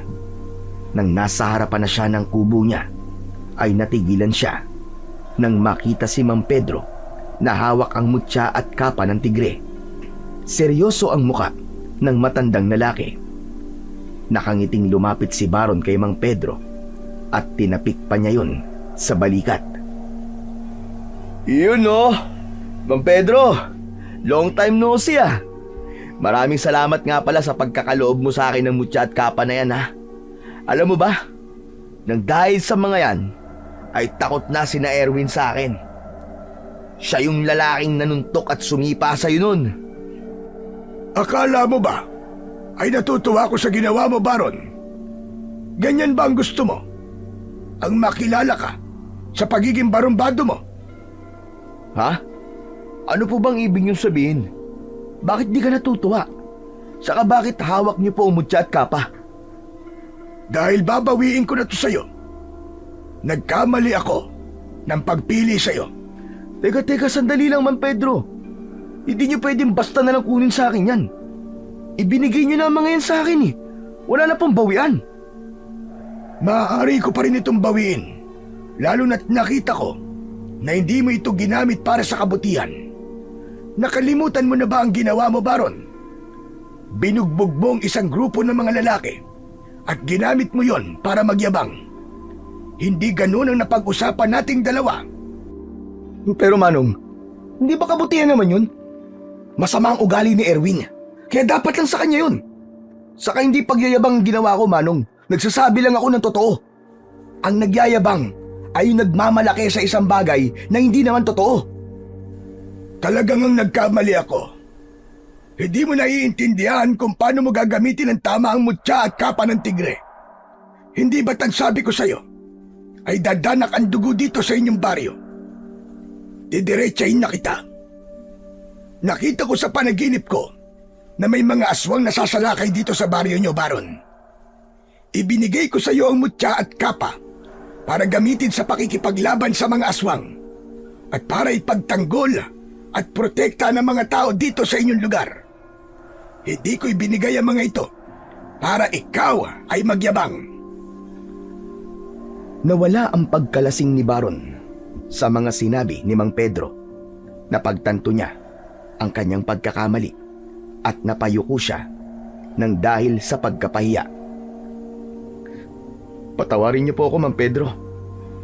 Aaminin ko po na nadala po ako sa lakas at kapangyarihan ng ibinigay niyo sa aking mutya at kapa ng tigre. Nawala po sa isip ko kung saan ko to dapat gamitin. Kaya Manong, nakikiusap po ako sa inyo na bigyan niyo pa ako ng isa pang pagkakataon na itama po ang aking pagkakamali. Kung maaari po sana huwag niyo po munang kunin sa akin ang mutya at kapa. Hayaan niyo po na gamitin ko na ito sa tamang pamamaraan. Ikinalulungkot ko, pero wala nang pangalawang pagkakataon para sa'yo. Hahanap na lamang ako ng ibang tao na mas karapat dapat kaysa sa'yo. Pinalagpas mo ang pagkakataon na patunayan sa baryong ito ang sarili mo. Wala nang nagawa si Baron kundi ang manghinayang nang umalis na si Mang Pedro, dala ang mutya at kapa ng tigre. Sinisi niya ang kanyang sarili sa pangyayaring yun. Ngunit alam niya na huli na ang lahat para magsisi siya. Sinabi na lang niya sa sarili na kailangan niyang tanggapin na wala na siyang lakas at kapangyarihan at bumalik na siya sa pagiging isang ordinaryong tao. Nang mga sumunod na araw ay naging matamlay si Baron. Naisip niya na tama si Mang Pedro na pinalagpas niya ang pagkakataon na patunayan sa kanilang baryo na hindi lang siya isang binatang barumbado at mahilig sa gulo, na kaya rin niyang gumawa ng kabutihan at maging isang bayani. Hanggang isang gabi, nabulabog ang katahimikan ng buong baryo nang umatake ang 3 aswang. Pumasok ang mga yon sa mga bahay-bahay at inatake ang mga tao. Nagkagulo ang lahat habang si Baron ay nasa loob lamang ng kanyang kubo at nakasilip sa bintana. Bakas sa mukha niya ang labis na pagkagimbal. Ito na ang sinasabi ni Mang Pedro. Totoo nga may mga aswang naaatake sa aming baryo. Anong gagawin ko? Parang wala namang may lakas ng loob na makipaglaban sa mga aswang. Hanggang sa nagulat si Baron nang makarinig siya ng malalakas na pagkatok sa pinto. Nang marinig niya ang boses ni na Mario at Dado, ay saka lang niya yun binuksan. Dala ni Mario ang arnis nito, habang sumpit naman ang kay Dado. Anong ginagawa niyo rito? Hindi niyo ba alam na may mga aswang na umaatake? Kasi alam namin na makikipaglaban ka sa mga aswang. Hindi ba pwede mong gamitin ang mutya at kapa ng tigre para labanan ng mga halimaw na yon? Pero wala na Wala na sa akin ang mutya at kapa Kinuha na ni Mang Pedro ang mga yon dahil ginamit ko sa maling paraan. Isa pa, naging mayabang ako nung tinalo ko sina Erwin. Ang sabi ni Mang Pedro ay hindi ako karapat-dapat na pagkalooban ng mutya at kapa ng tigre. Wala na sa akin yun. Ano? Paano natin lalabanan ng mga aswang ngayon? Tumiim ang bagang ni Baron. Dinig niya ang sigawan ng mga taong humihingi ng tulong sa hindi kalayuan. Hanggang sa naikuyom niya ang kanyang mga kamao at isang desisyon ang kanyang binitiwan. Sige, lalabanan natin ang mga aswang. May mutya at kapa ng tigre o wala, ay kailangan kumilos tayo. Lalaban tayo. Pero kaya ba natin ang mga aswang? Hindi pa natin ito nagagawa, Chong. Kesa naman magtagulan tayo. Mas lalakas ang loob ng mga aswang na yan na umatake rito kapag nalaman nila na hindi natin kayang makipaglaban. Hintayin niyo ako rito at may kukunin lang ako. Teka lang. Hinuha ni Baron ang nag-iisa niyang itak at saka siya lumabas ng kanyang kubo. Dire-diretso siyang naglakad papunta sa kinaroroonan ng mga aswang. Sandali lang, Tol! Sigurado ka ba sa gagawin natin to? Ako sigurado ako. Pero kung natatakot kayo ni Dado, naiintindihan ko kayo. Hindi ako magagalit kung hindi niyo ako tutulungan. Pero hindi ka namin pwedeng pabayaan na mag-isa ka makipaglaban, tol. Tama si Mario. Makikipaglaban kami kasama mo, kahit hanggang kamatayan. Nagpatuloy ang tatlo sa paglalakad hanggang sa nakita nila ang tatlong aswang na may matatalas na kuko, mapupulang mata at mga ngiting nagbabadya ng kamatayan. Mahigpit na hinawakan ni Baron ng itak habang nasa tabi niya sina Mario na may hawak na arnis at si Dado na nakahanda ang sumpit. Hoy! Mga pangit na aswang! Kami ang harapin nyo! Tignan natin kung uubre ang lakas nyo sa aming tatlo! Unang umatake ang isa sa mga aswang. Pinuntirya nun si Baron. Nagawang iwasan ni Baron ang matutulis nitong mga kuko. Tinaga niya sa braso ang aswang at malakas siyang sumigaw dahil sa labis na sakit. Pinaghahampas ni Mario ang aswang gamit ang kanyang arnis, habang si Dado naman ay sinumpit ang aswang sa iba't ibang parte ng katawan nito. Ang sumpit ni Dado ay may bala na patulis na bakal. Doon na sumugod ang dalawa pang aswang. Hindi na malaya ni Baron ang pagkalmot ng isang aswang sa kanyang braso. Naramdaman na lang niya na may dugong dumadaloy sa kanyang braso papunta sa kanyang kamay. Chong! May sugat ka! Umatras na tayo! Hindi ako aatras. Kailangan mapatay natin ang mga halimaw na yan. Kailangan nating ipakita na hindi sila basta-basta pwedeng manggulo rito sa baryo natin. Galit na sumugod kina Baron ang isang aswang. Humanda kayo mga Chong. Kailangan natin patayin ng isang yan. Sinumpit ni Dado ang papasugod na aswang at bumaon ang dalawang bala nun sa mga mata ng aswang. Doon na umatake si Baron at sinaksak niya sa dibdibang aswang gamit ang kanyang matalas na itak. Malakas namang pinalo ni Mario ang likod ng ulo ng aswang gamit ang arnis nito. Walang buhay na bumagsak ang isang aswang sa lupa, habang ang dalawang natitirang aswang ay tila nagkaroon ng pag-aalangan na umatake. O ano? Gusto niyo ba mangyari sa inyo nangyari sa kasama niyo? Sige, lumapit kayo! Hindi kami natatakot sa inyo! Mga hayop kayo! Sabay na umangil ang dalawang aswang. Matapos yun ay mabilis na tumakbo ang mga yon hanggang sa tuluyan ng nilamon ng kadiliman ang mga aswang. Hoy! Bumalik kayo rito, mga duwag! Bumalik kayo rito! Ano ka ba? Pambira ka, wag mo nang pabalikin! At baka bumalik talaga ang mga yon! Para maangas tayong tingnan. Tignan mo, at ang daming taong nakatingin sa atin, oh. Hindi mo ba nakikita? Sa pagkakataon na yon ay lumapit na ang mga tao kina Baron. Tuwang-tuwa na nagpasalamat ang mga yon sa kanila. Labis ang sayang naramdaman ni Baron dahil noon lang niya naranasang pasalamatan ng mga tao dahil sa isang bagay na kanyang nagawa. Hindi nagtagal ay inaya na ni Baron sina Mario at Dado sa bahay niya para makapag-usap silang tatlo.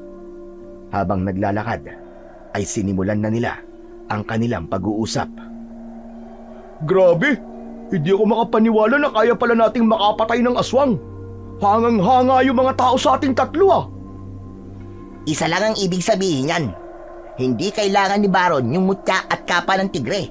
Kahit wala yon, ay kaya pa rin niyang makipaglaban, di ba? Oo. Sumasang-ayon ako sa sinabi mong yan, Mario. Mali kayo.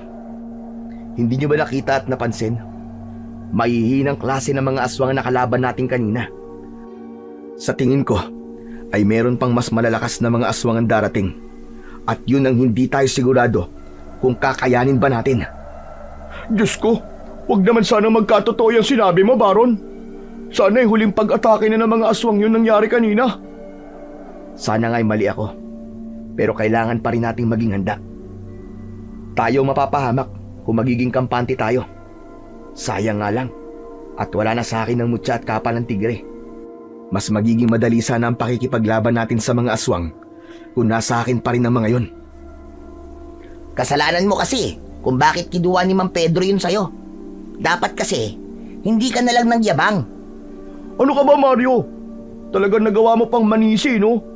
Hindi ba may kasabihan na pass is pass? Sige nga, anong ibig sabihin ng pass is pass? Basta. Huwag mo na sisihin si Baron. Tumigil na nga kayong dalawa dyan. Mamaya mag-away pa kayo eh. Huminto na sa pagsasalita sina Mario at Dado hanggang sa makarating na sila sa harapan ng bahay ni Baron. Doon ay natigilan silang tatlo nang makita nila si Mang Pedro na nakatayo sa tapat ng pintuan ng kubo. Teka. Sino yung matandang yun? Isa ba siyang aswang? Naku, mukhang aswang nga siya. Kailangan natin siyang patayin. Hoy, ano ba? Tumigil kayong dalawa. Hindi siya aswang. Siya si Mang Pedro. Ay, sorry. Siya yung nagbigay sa'yo ng mutya at kapa ng tigre. Tumahimik na lumapit si Baron kay Mang Pedro habang nasa likuran niya sina Mario at Dado. Mang Pedro, ano pong ginagawa niyo rito? Siguro naman ay naniniwala ka na sa sinabi ko. Nadadanak ang dugo dito sa inyong baryo. At ang nangyari kanina ay simula pa lamang. Kung ganon, tama ang sinabi mo, Baron. May mga aswang pang-aatake dito sa baryo natin. Tama. Isang grupo ng aswang ang maghahasik ngayon ng lagim sa iba't ibang baryo. At ngayon ay ang baryo nyo ang puntirya nila. Pero ano po ba talaga ang ginagawa niyo rito, Mang Pedro? Akala ko po ba tapos na tayo dahil binawi niyo na po sa akin ang mutya at kapa ng tigre.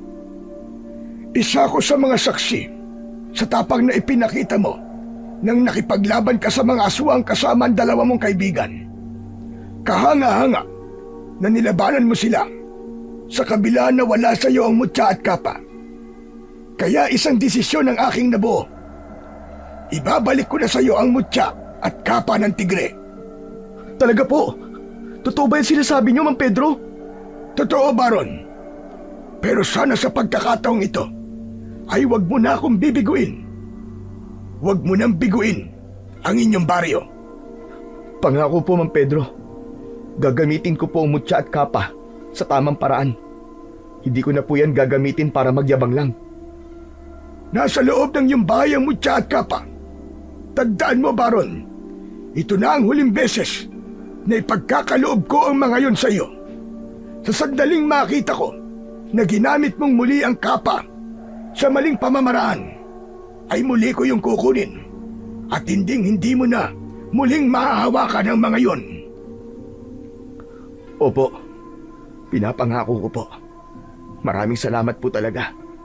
Salamat po sa pangalawang pagkakataon para patunayan ko po ang aking sarili. Aasahan ko yan, Baron. Huwag kang mag-alala dahil palagi kong ipagdadasal ang inyong tagumpay sa bawat pakikipaglaban na inyong kakaharapin. Matapos yun ay nagpaalam na si Mang Pedro. Nang wala na ang matandang lalaki, ay nagmamadaling pumasok si Baron sa bahay niya at nanlaki ang mga mata niya nang makita ang kapa at mutya ng tigre na nakapatong sa lamesa. Kinuha niya ang mga yon at mahigpit niyang niyakap. Grabe mo namang yakapin ang mga yan, Chong. Parang syota mo na ang mga yan, ah. Hindi lang kasi ako makapaniwala. Nababalik pa ang mga to sa akin. Saka napakasaya ko kasi meron na akong magagamit sa pakikipaglaban sa mga aswang. Hindi ko na dapat biguin si Mang Pedro sa pagkakataong to. Kailangan kong ipakita na hindi lang ako isang barumbadong mahilig sa trouble. Ipapakita ko sa lahat na kaya ko rin maging tagapagtanggol. Basta tol, nasa likod mo lang kami ni Mario. Tutulungan ka namin sa abot ng aming makakaya. Maraming salamat sa inyong dalawa. Alam ko namang hindi niyo ako pababayaan eh. Nang sandaling yon ay lumaki ang kumpiyansa ni Baron na kahit gaano pa karami ang aswang na sumalakay sa baryo nila, ay magagawa pa rin niyang ipagtanggol ang lahat ng taong nakatira roon. Ipinangako niya sa kanyang sarili na sa pagkakataon na yon ay gagamitin niya na ng tama ang mutya at kapa ng tigre upang hindi na muling mawala ang mga yon sa kanya. Simula noon ay halos gabi-gabi nang nagbabalik ang mga aswang sa baryo ni na Baron upang umatake. Hindi na natakot si Baron sa tuwing maririnig niya ang mga sigaw at kaguluhan. Sa halip, agad niyang isinusuot ang mutya at kapa ng tigre upang harapin ang mga aswang. Sa tulong ng matalim niyang itak, ay napapabagsak niya ang mga aswang na nagtatangkang pumasok sa mga bahay o pumatay ng mga tao. Unti-unting nasanay ang buong baryo sa pakikipaglaban ni Baron sa mga aswang at yun ang naging dahilan upang hangaan siya ng mga tao sa magandang paraan. Mula sa pagiging kinatatakutang siga ay naging tagapagtanggol siya ng kanilang lugar. Napagtanto ni Baron na mas masarap sa pakiramdam ang tumulong at magligtas ng iba kaysa sa manalo sa isang suntukan. Ang bawat gabi ng pakikipaglaban niya sa mga aswang ay unti-unting binago. Hindi lang ang tingin ng mga tao sa kanya, kundi pati ang pananaw niya sa sarili. Hanggang sa dumating ang mga gabi na wala ng aswang ang umaatake sa baryo ni na Baron. Inisip nilang lahat na natakot na ang mga aswang kay Baron, kaya wala nang nagtangkang lumusob doon upang maghasik ng lagim. Isang umaga, habang nakaupo si Baron sa harapan ng kanyang kubo, ay dumating sina Mario at Dado. Bakas sa mukha ng dalawa ang labis na kasiyahan. Teka, anong meron? Parang ang saya niyong dalawa. Tumama ba kayo ng jackpot sa loto? Parang mas matindi pa sa tumama sa jackpot sa loto ang pakiramdam namin, Chong. Ang sarap pala sa pakiramdam na magkaroon ng kaibigan na hinahangaan ng lahat. Hindi lang yun, itinuturing ka pang bayani at tagapagtanggol dito sa baryo natin. Alam mo ba na pinag-uusapan ka na ng mga tao doon sa may plaza? Ang sabi nila ay masaya sila sa pagbabagong nangyari sa'yo. Akala kasi nila ay hanggang pakikipagrambulan lang ang alam mo eh. Sobra nga sila nagpapasalamat sa'yo eh. Alam nyo, napakasarap sa pakiramdam na nakakatulong ako sa mga tao rito sa baryo natin. Pero mas matutuwa ako kung matitigil na talaga ang pag-atake ng mga aswang. Kahit may mutya at kapa ako ng tigre, ay nakakapagod din na makipaglaban. Pero ang sabi ng iba ay mukhang wala ng aswang ang aatake dito sa atin. Ilang gabi na kasing walang pag-ataking nangyayari, di ba? Yan nga rin ang napansin ko eh. Malamang natakot na mga aswang sa'yo. Kasi nakita ng mga aswang na kahit mag-isa ka lang, ay marami ka pa rin napapatay sa kanila. Sana nga totoo yung sinasabi nyo. Sana nga ay tapos na ang kalbaryo natin sa mga pesting aswang na yon. Pero ewan ko ba, hindi pa rin ako mapakali. Palagi akong kinakabahan tuwing gabi. Parang sinasabi sa akin ng mutya at kapa na hindi pa tapos ang laban ko sa mga aswang. Ano ka ba? Huwag kang kabahan. Panigurado naman na kahit may mga aswang pang umatake dito sa atin, ay hinding-hindi sila uubra sa'yo, Baron. Isang matipid na ngiti ang pinakawalan ni Baron. Ang totoo, kahit ilang gabi nang walang pag-atake ng mga aswang, ay hindi pa rin niya magawang maging kampante. Malakas kasi ang pakiramdam niya na hindi pa rin tapos ang pakikipaglaban niya sa mga aswang. Pagsapit ng gabi, habang naglalatag si Baron ng banig, ay may narinig siyang mahihinang katok sa pinto. Itinigil muna niya ang ginagawa upang pagbuksan ang kung sinong nasa labas. Sa pagbukas niya ng pinto, ay nagulat siya nang malaman na si Erwin ang naroon. Ano to? Anong ginagawa mo rito, Erwin?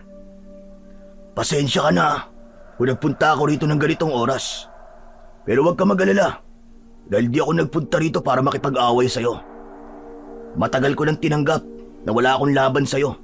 Ang totoo niyan ay isa ako sa mga humahanga sa'yo dahil sa pakikipaglaban mo sa mga aswang. Mabuti naman dahil wala rin akong balak na makipag-away sa'yo. Itinigil ko na ang bagay na yan dahil wala rin naman ako mapapala eh. Pero teka, Ano ba nakain mo at bigla kang nagpapakumbaba ngayon? Gaya mo, ay naisip ko rin na walang magandang maidudulot ang pakikipag-away ko sa'yo. Gusto ko na sanang makipag-ayos sa'yo eh. Pwede bang sa labas tayo mag-usap? Bakit sa labas pa? Pwede namang dito na lang Sige na, Baron, pagbigyan mo na ako. Gusto ko rin na maglakad-lakad tayo habang nag-uusap eh. Sandaling nag-isip si Baron hanggang sa pumayag na rin siya sa gusto ni Erwin. Isinarado niya ang kanyang kubo at sumama siya kay Erwin para maglakad-lakad. Sana'y mapatawad mo ko sa mga nagawa ko sa'yo, Baron. Aminado ko na ako nagsimula ng pag-aaway natin nung mga bata pa tayo. E paano? Naiinggit kasi ako sa'yo kasi mas matalino ka kaysa sa akin. Yun lang ba? Diyos ko naman. Kalimutan na natin ang lahat ng yun. Hindi pa naman huli ang lahat para magsimula tayong muli. Hindi na muling nagsalita si Erwin matapos yun. Patuloy lang sila sa paglalakad hanggang sa makarating na sila sa parte ng baryo na wala ng kabahayan. Huminto si Baron sa paglalakad kaya may pagtatakang napatingin si Erwin sa kanya. Bakit tumigil ka sa paglalakad? Kailangan ko nang umuwi. Nasabi mo naman siguro ang mga gusto mong sabihin, di ba? Sa totoo lang, hindi pa lahat, Baron eh. Hindi ko pa nasasabi sa iyo ang lahat ng gusto kong sabihin. Kung ganun, sabihin mo na lang mabilis. Inaantok na kasi ako Gusto ko nang umuwi at matulog. Bagyang kinabahan si Baron nang nakakalokong ngumisi si Erwin. Gusto kong sabihin na lahat ng sinabi ko sa iyo kanina ay hindi totoo. Alam mo kung ano ang totoo? Dinala kita sa lugar na to dahil may isang nilalang na gusto kang makita. Bago pa makapagsalita si Baron, ay nakita niya ang paglabas ng isang may kalakiyang aswang mula sa kasukalan. Kakaiba yun sa mga aswang na mga nakalaban niya. Mas malaki ang katawan nun at may kakaiba yung kasuotan na parang mula pa yun sa isang sinaunang tribo. Meron yung dalawang mahabang sungay na parang sa kalabaw. Kinabahan si Baron dahil hindi niya dala ang mutya at kapa ng tigre. Sa wakas, nakaharap ko na rin ang taong pumatay sa napakarami kong alagad. Erwin, anong ibig sabihin nito? Lumapit sa akin ang pinuno ng mga aswang na nasa harap mo ngayon. Sinabi niya na kung ituturo ko kung sino ang pumapatay sa mga alagad niya, ay hindi niya ako sasaktan at gagawin pa niya ako na isa sa malalakas niyang alagad. Pagkakataon ko na to para pumantay sa lakas mo, Baron. Kaya hindi ko na to pakakawalan. Hayop ka! Traidor ka, Erwin! Traidor ka sa baryo natin!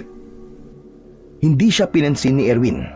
Bagkus ay lumapit ito sa pinuno ng mga aswang. Ngayong ginawa ko ng gusto mo, ibigay mo na sa akin ang aking gantimpala.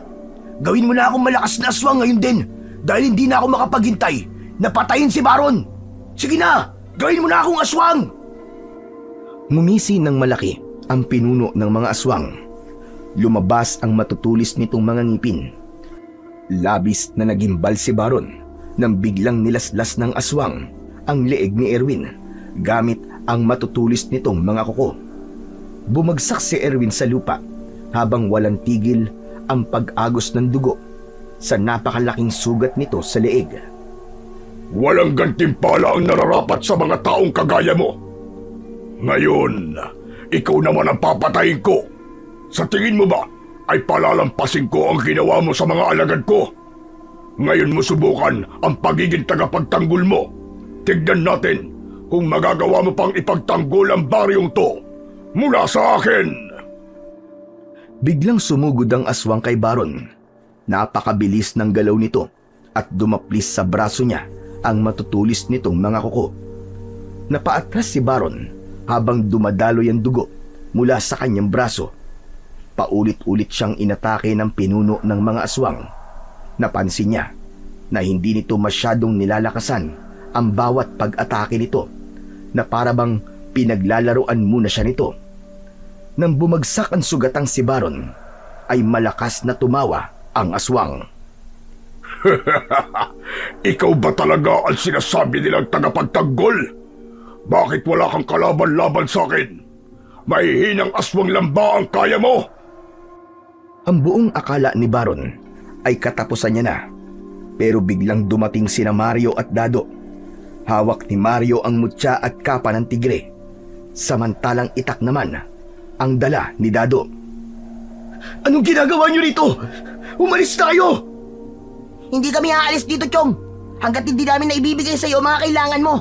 Mabuti na lang at sinundan ka namin dito. Ano ba? Mamaya na kayo mag-usap. Isuot mo na kay Baron ng mutya at kapa. Mabilis na isinabit ni Mario ang kapa sa balikat ni Baron. Sunod naman itong isinuot sa liig niya ang mutya ng tigre. Naramdaman ni Baron ang biglang pag-agos ng kakaiba at malakas na enerhiya sa kanyang mga ugat. Ang dating panghihina ay napalitan ng pambihirang lakas. Maraan siyang tumayo at matapang na humarap sa pinuno ng mga aswang. Tol, ito na ang Itak mo. Ikaw na ang bahala sa dambuhalang yan. Tinapik ni Dado sa balikat si Baron at saka ito nagmamadaling lumayo kasama si Mario. Nagtago ang dalawa sa likod ng isang malaking puno upang panoorin ang pagtutuos ni Baron at ng pinuno ng mga aswang. O paano? Pantay na tayo. Ngayon mo ako subukan. Ano yan? Isang mutya at isang kapa? Yan ba ang ginagamit mo? Kaya lumalakas ka? Para sa iyong kaalaman, walang mutya o kahit na anong bagay ang makakatalo sa akin. Mahigpit na hinawakan ni Baron ang Itak habang nakatayo siya sa harap ng pinuno ng mga aswang. Ang malamlam na liwanag ng buwan ay tumatama sa kanya na nagpatingkad lalo sa mutyang kumikislap sa kanyang dibdib. Umatake na ang pinuno ng mga aswang sa kanya. Iniwasan naman kagad ni Baron ang hagupit ng matutulis nitong mga kuko, pero hindi siya nakaligtas sa kasunod na pagkalmot nito sa kanyang braso. Muling umatake ang aswang at sa pagkakataong yun ay sinalubong ni Baron ng buong tapang ang kalaban. Nagsagpong ang dalawa at pareha silang nabuwal sa lupa. Ilang beses na tinangkang lapain ng aswang si Baron. Pilit niyang itinulak ang aswang gamit ang isang kamay, habang ang kamay niyang may hawak sa Itak ay paulit-ulit niyang inuumang sa aswang. Huwag kang susuko, Baron! Huwag ka magpapatalo! Kaya mo yan! Patayin mo na ang aswang na yan, Chong! Huwag mo nang patagalin ang laban!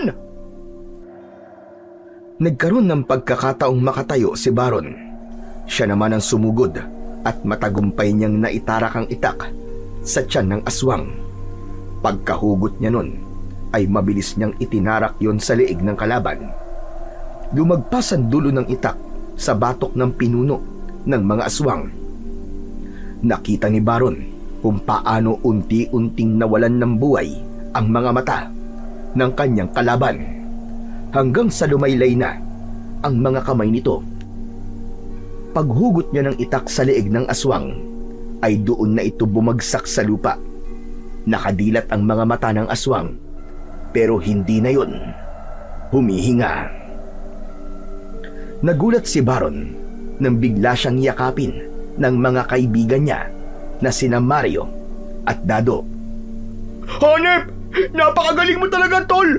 Lodi kita! Pati pinuno ng mga aswang ay walang laban sa'yo! Oo nga! Paniguradong marami na naman ang hahanga sa'yo niyan! Pero mga chong, hindi ko to ginawa para hangaan ako. Ginawa ko to dahil gusto kong iligtas sa mga tao sa baryo natin. Yun lang ang dahilan ko at wala nang iba. Pero sa tingin ko ay tapos na ang pakikipaglaban ko sa mga aswang. Patay na ang pinuno nila.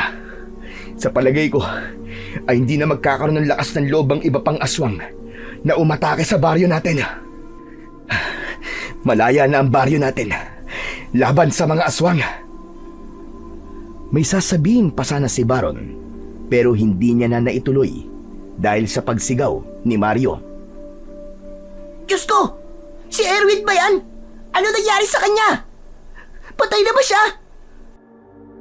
Oo, siya ang may gawa niyan sa sarili niya.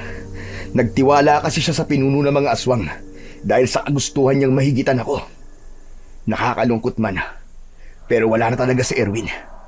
Sayang lang, at nawala siya na hindi man lang kami nagkaroon ng pagkakataong magkaayos. Malungkot na tinignan ni Baron ang walang buhay na katawan ni Erwin. Ganun pa man, sa kabila ng kamatayan nito, ay may saya siyang naramdaman dahil ramdam niya na simula sa gabing yun ay mamumuhay na ng mapayapa at malaya sa takot ang kanilang baryo. Matapos patayin ni Baron ang pinuno ng mga aswang, ay tuluyan ng naging tahimik ang kanilang baryo. Itinuring na isang bayani si Baron sa kanilang lugar. Ngunit hindi na muling nasilayan ni Baron si Mang Pedro at nanatili na sa kanyang pag-iingat ang mutya at ang kapa ng tigre. Inisip na lamang ni Baron na tuluyan ng ipinagkatiwala sa kanya ni Mang Pedro ang pangangalaga sa mutya at kapa.